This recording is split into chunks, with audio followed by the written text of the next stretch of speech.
이 단반아방이 너무 늦게 방제를 하거나 그래버리면 그게 성충이 너무 커버려서 고추가 생기고 나서 고추 속으로 막 파먹고 들어가기 때문에요. 그때는 방제가 어려워집니다. 안녕하세요, 들깨 아줌마. 오늘은요 고추밭에 나왔습니다. 고추를 심고 나서 대략 한 달 정도가 지나게 되면요 고추에 할 일이 아주 많아지는데요. 뭐 겨순 제거, 그리고 병충해 관리, 그 다음에 뭐 줄 묶기 등등등이 있는데요. 이 고추는요 청근성 작물입니다. 그래서 뿌리 내림이요 깊게 내리지가 않고 그 흙 위로 가볍게 내리는 청근성 작물이라서 이게요 수분이 너무 많아도 문제고요. 수분이 너무 적어도 문제입니다. 최근에 정식을 하고 나서 비 소식이 온팡지게 비 소식이 내리질 않았어요. 그래서 비리 물기가 없는 밭에 만약에 고추를 심었다면 지금쯤 꽃이 이렇게 피기 시작하는데 그 꽃이요 좀 이렇게 떨어지기도 하고요. 수분이 부족했을 때 초기 성장이 잘 이루어지지 않을 때 그런 증세 또한 일어날 수가 있고요. 자, 한 달이 되는 요 무렵 가장 중요한 게 1차 웃거름이겠죠. 가지고 있는 비료로 주시면 되는데요. 저는 일단은 고추는요 칼슘 부족 현상의 증세들이 가장 많이 나타나요.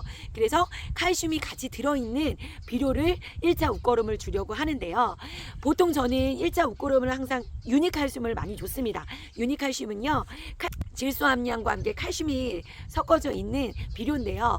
요것도 항상 매년 주지만 저는 요거를 2차 웃거름에 주려고 하고요. 1차 웃거름은 요번에는 질소도 들어있지만 칼슘도 들어있지만 또 그 마그네슘이 들어있는 비료를 이제 주려고 합니다. 이거를 첫 번째 웃거름을 저는 주는 이유는 뭐냐면 이 마그네슘 효과가요 그 잎의 엽록수를 더욱더 풍성하게 만드는 효과가 있어요. 이 엽록수가 많이 생성이 돼야 또 광합성도 잘 되고 광합성을 잘 받아서 뿌리 내림도 잘 될 수 있어서 일단은 저는 요 비료를 주려고 하고요. 꼭 이 비료 아니더라도 1차 웃거름은 좀 질소 함량이 좀 많은 비료와 함께 칼슘이 섞여 있는 비료로 웃거름을 주시면 되시고요. 자, 두 번째 하실 일은요. 자, 겨순이 이렇게 나오는 시기에 이제 저는 이제 줄을 조금 전에 묶어 주었는데요. 이제 줄도 방아다리가 나온 위에 이렇게 첫 줄을 묶어 주면요. 더욱더 잡아주는 게 짱짱합니다. 그래서 첫 줄을 저는 방아다리 위에 묶었고요. 고추끈을 묶으실 때 여기 방아다리 여기 라인에 갈라지는 거에 혹시나 요게 딱 걸쳤을 때요 바람이 많이 불게 되면 그 무게 때문에 톡 끊어지는 경우가 많아요. 그래서 고추끈을 묶으실 때는 방아다리 위에 묶는 게 가장 짱짱하고 그렇지 못하더라도 그 아래에 묶어 주시는 게 좋아요. 자, 그 다음에 겨순을 보면 지금 겨순이 많이 나왔습니다. 지금 이렇게 잎에서 엄지손가락 한 마디 정도의 겨순이 이렇게 나왔을 때 솎아주는 작업을 해주면 되거든요. 대략 이게 뭐 3주에서 한 달 정도면 이 정도 생태로 이제 자라게 되는데요. 이 상태일 때 이 겨순을 제거해 주는데 저같이 이게 고추량이 많지 않으신 분은 이 겨순을 방아다리 밑으로 제거해 주실 때 이렇게 겨순만 제거를 해주시는 게 좋아요. 그래서 이 잎을 남겨두고 그래서 이 잎에도 광합성이 되게끔 해주는 게 뿌리 내림이 더욱더 좋게 만들어주고요. 만약에 대농을 하실 때는 이렇게 일일이 겨순을 제거해 주는 게 사실 쉽지만은 않거든요. 그래서 뭐 대농하시는 분들은 요 방아다리 밑으로 얘를 한 번에 쭉 이렇게 훑는 일을 해주시기도 하거든요. 자, 요거는 본인이 편한 방법으로 선택하시고요. 저는 그래도 이왕이면 수량이 많지 않으면 이렇게 겨순만 제거하는 것을 추천해 드리고요. 요 위에 것까지도 겨순을 꼭 제거를 해주셔야 되고요. 자, 요때 요 틈에 아주 야무지게 잘 띄워줘야 됩니다. 이제 이렇게 겨순을 제거했는데도요. 이렇게 순이 또 사이에 올라옵니다. 그래서 보이는 대로 한두 차례는 계속 제거를 해주시는 게 좋으세요. 여기 방아다리 위에 보면 이제 고추가 이렇게 달렸습니다. 아우 귀여워. 어쩜 이렇게 안증맞게 달렸을까요? 근데 요거 고추를 첫물은요. 요거를 웬만하면 띄워주시는 게 제일 좋아요. 유난히 내가 작황 상태가 너무 좋다. 그러면 고추를 하나 정도를 달겠지만 보통 일반적으로 여기 방아다리에 있는 고추는까지는 제거를 해주셔서 양분이 뺏기지 않게 보통 이렇게 첫 자식을요 애주든지 막 양분을 이쪽으로 많이 쏟게 되거든요. 그래서 첫물에 고추는 따주시는 게 좋고요. 한 달쯤 됐을 때 이 작업을 지금 해주셔야 되고요. 잎을 너무 무성하게 냅두었을 때도 이제 빗물이 튀기거나 그러면 여기가 통풍이 잘 되지 않아서 탄저병이나 이런 병경균이 침입이 더욱더 쉽습니다. 그래서 꼭 겨순을 제거해주는 일을 이제 해주셔야 되고요. 자, 그리고 1차 웃거름을 주실 때는요, 고추랑 고추 사이에 이렇게 구멍을 하나 뚫어 주시고요. 이 속에다가 이제 웃거름을 꺼져 주시면 되거든요.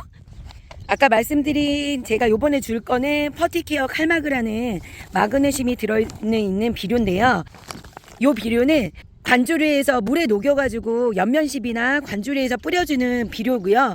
모양이 납작납작합니다. 근데 꼭 관주나 연면십이가 아니더라도요. 이렇게 한 줌 땅속에 넣어주고 이렇게 웃거름을 주셔도 돼요. 자, 이렇게 웃거름을 한 차례 주시고요. 고추에 이렇게 꽃이 피기 시작했는데요. 이렇게 꽃이 피기 시작하면 꽃노랑 총체벌레가 아주 판을 칩니다. 그래서 심하게 되면 요 안에 이렇게 톡톡톡 쪄놔졌을 때 그 총체벌레가 떨어지기도 하거든요. 자, 그래서 꽃노랑 총체벌레 방제도 꼭 필요해 주셔야 되고요. 이걸 그냥 내비두셨다면 바이러스 감염이 원인이 되는 게 꽃노랑 총체벌레예요. 그래서 없더라도 주기적으로 5월부터는 방제를 해 주셔야 되고요.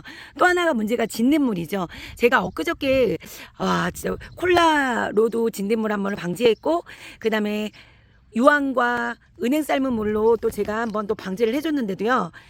진딧물은요 아주 수시로 낍니다. 또 진딧물이 또 어떤 바이러스의 매개체가 되기 때문에 진딧물도 수시로 봐줘야 되고요. 고추 농사에서 또 하나가 문제가 되는 게 담배나방이거든요.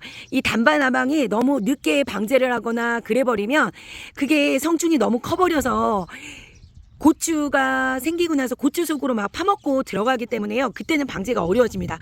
그래서 지금 담배나방이 출몰하는 시기는 6월 말부터 이제 고추가 달리는 그 시점에 피해를 받기 때문에 6월 한 중순부터는요 담배나방도 신경을 써서요 병충해 관리를 해주셔야 되고요.